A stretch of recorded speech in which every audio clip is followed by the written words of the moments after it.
Hey guys, welcome back to my channel. Today is Monday and I'm here with Lecture Monday with the next part in technical terms that are used in plant breeding. So the first one for the day is gene pool that is unimproved. तो वो हिस्सा gene pool का जो कि एग्रोनॉमिकली inferior line होता है लेकिन उसको यूज करते हैं एलाइट जीन पूल में स्पेसिफिक ट्रेट को ट्रांसफर करने के लिए. So a subgroup of primary gene pool agronomically inferior line. Example, land races that are occasionally used for the transfer of specific trait to the elite gene pool. Next is gene pyramiding. In resistant breeding, bringing two or more different genes conferring resistance to the same pathogen or insect pest in the same line or variety.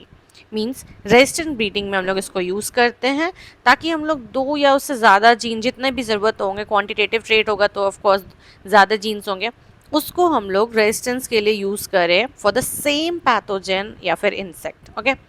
Next one is gene sanctuary. That is an area within a center of diversity that is protected from human interference. Gene structural. A gene that encodes a polypeptide means जो polypeptide है functional है उसको gene structural बोलते हैं. Gene combining ability.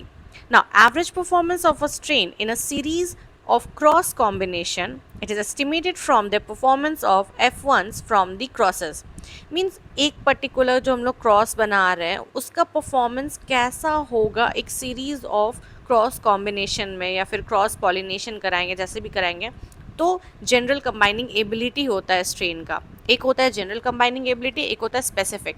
जो specific होगा वो एक पर्टिकुलर के लिए होगा, सिर्फ वो आ जाएगा इस वाले अल्फ़ाबेट्स में जब अपन जाएंगे. Next one is generation mean analysis. The estimation of additive dominance and epistatic gene effects from the means of certain specific families.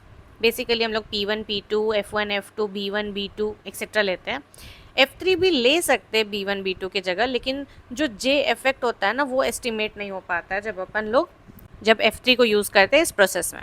Next one is genetic advance. Genetic advance क्या होता है? Improvement of the performance of selected lines over original population.